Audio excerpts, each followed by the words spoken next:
nggak tertarik. Karena nggak boleh kita buka itu. Tetapi kalau saudara tanya rapat, kami nih 3 bulan sekali rapat nih dengan Pak Agus dengan semua ini.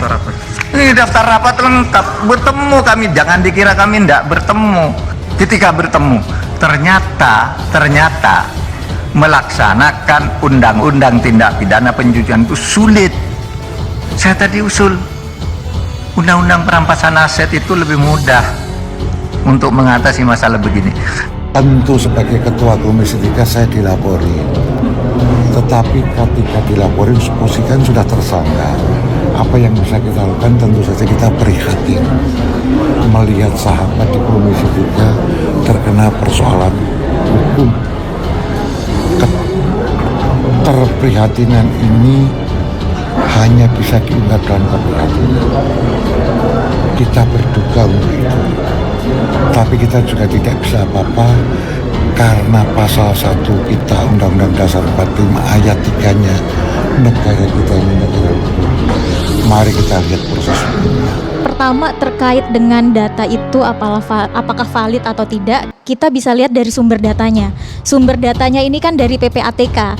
PPATK adalah Finance Intelligence Unit begitu ya. Memang dia punya wewenang untuk mendeteksi transaksi mencurigakan. Ketika dia dalam tugasnya tersebut kemudian menemukan ada dugaan tindak pidana pencucian uang, maka tugas selanjutnya adalah menyampaikan temuan tersebut kepada penyidik. Yang salah satunya ada di Kementerian Keuangan, karena menurut Undang-Undang TPPU, Kementerian Keuangan ini di DJP, kemudian di Keceplosan Bambang Pacul, sebut DPR wakil ketua parpol bukan rakyat. Tolong melalui Pak Bambang Pacul, Pak, tolong Pak, undang-undang perampasan aset tolong didukung Pak, biar kami bisa ngambil begini-begini nih Pak.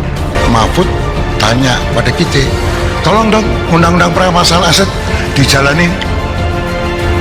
Republik di sini ini gampang laksananya nih. Lobbynya jangan di sini Pak. Ini Korea ini semua menurut bosnya masing-masing.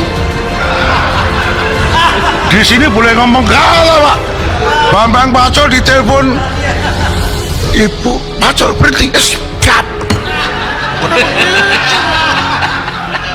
Ini laksanakan Pak. Jadi 2 presiden pernah nanya sama saya, pembatalan uang kartal sama ini RUU ini yang mana ya Pak Presiden? Kalau pembatalan uang kartal pasti DPR nangis semua. Kenapa? Masa dia bagi duit harus pakai e-wallet Pak? E-walletnya cuma 20 juta lagi, nggak bisa Pak. Nanti mereka nggak jadi lagi. Oh gitu. Loh, saya terang-terangan ini gitu loh. Mungkin perampasan aset bisa, tapi harus bicara dengan para ketum partai dulu. Kalau di sini nggak bisa. Teorinya jadi permintaan jenengan, langsung saya jawab, Bambang Pacul siap kalau diperintah. Mana perintah berani Pak? Sama toh? Ayo, tuh kira-kira Pak Mahfud. Jadi ini saya tidak akan berpanjang lebar Pak. Ya kayak gini, namanya juga baru analisa transaksi keuangan no. Tapi pikirannya orang ini jadi korupsi. Begitu belum Pak.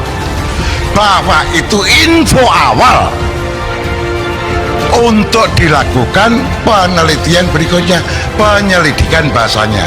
Mau kasih siapa ya penegak hukum yang tadi disebutkan senior itu ada 6 itu kan gitu.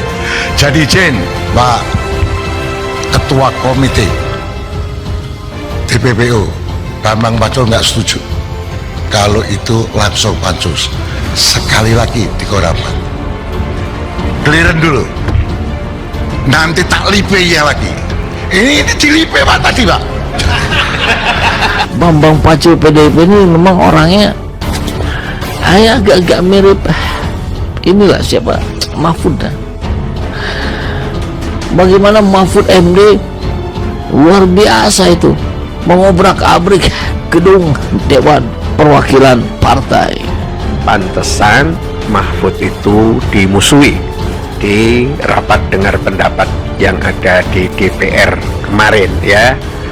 Kenapa seperti itu? Ya bisa jadi ya ada jejak partai ya di transaksi mencurigakan 349 triliun itu. Apa yang terjadi di dalam gedung dewan? Perseteruan, perdebatan luar biasa, dan ujung-ujungnya terkait keputusan dukung atau tidak dukung, ajukan atau tidak ajukan, tetap ketum partai yang memiliki kekuasaan untuk menentukan itu. Ini politisi senior yang bicara, kemudian diiyahkan oleh orang-orang yang ada di sekitarnya, padahal itu sedang membicarakan aibnya sendiri, padahal itu sedang membicarakan keburukan institusinya sendiri. Itu terasa bahwa Mahfud MD itu menunjukkan kemarahan gitu ya, emosi lah ya, dan menolak untuk diinterupsi karena baru saja berbicara beberapa saat ya. Dan itu dia juga akhirnya ingat dengan kasus Verdi Sambo ya, yang ternyata Mahfud MD lah yang akhirnya bisa membongkar, dan banyak anggota DPR yang terkait dengan persoalan Sambo atau apa begitu bungkam 1000 bahasa ya. Dan karena itu jelas itu tudingan-tudingan yang ada di BEM UI yang menggambarkan DPR itu menjadi sarang tikus, dia nggak keliru-keliru amat jadinya kan seperti itu ya. Jangan-jangan inilah yang disebut dengan makar Allah. Makar Allah sedang berjalan. Banyak orang-orang yang mencoba melakukan kejahatan-kejahatan yang kemudian mungkin tak sanggup lagi manusia lain untuk melawannya.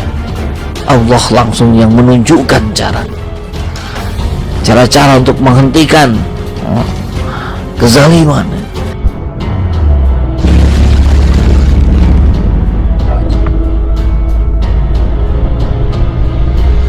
Celetukan Ketua Komisi 3 DPR Bambang Wuryanto alias Bambang Pacul saat bahas rancangan undang-undang atau RUU pembatasan transaksi uang kartal dan RUU perampasan aset mengundang segudang atensi. Sebab kala rapat di Kompleks Parlemen Senayan, Jakarta pada Rabu 29 Maret 2023, Bambang Pacul keceplosan mengeluarkan pernyataan yang seolah-olah mensinyalir bahwa DPR adalah wakil ketua parpol bukan wakil rakyat. Bambang Pacul merespon permintaan Menko Polhukam Mahfud MD untuk segera mengesahkan RUU perampasan aset. Bambang tak menutup pintu agar anggota Dewan melakukan pengesahan RUU perampasan aset. Namun menariknya Bambang tak berani ketok palu sebelum diperintahkan oleh ibu. Sosok ibu yang dimaksud oleh Bambang diduga merujuk ke ketua partainya Megawati Soekarnoputri. Bambang mengaku siap memenuhi permintaan Mahfud MD ketika ia sudah diberi lampu hijau oleh atasannya yang tak lain adalah ketua partai. Bambang juga belak-belakan menyebut bahwa pengesahan RUU tersebut harus melalui lobi dengan ketua partai masing-masing. Politisi PDIP tersebut juga mengaku seluruh anggota Dewan harus bergerak sesuai arahan bos mereka. Keberatan dengan RUU pembatasan uang kartal. Pembahasan rapat tersebut juga menyinggung soal rancangan undang-undang atau RUU pembatasan transaksi uang kartal. Bambang merasa bahwa para anggota Dewan keberatan dengan RUU tersebut karena akan memberikan kerugian.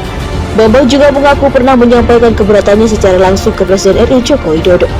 Bambang juga mencontohkan ketika para anggota DPR akhirnya harus mengantongi uang elektronik.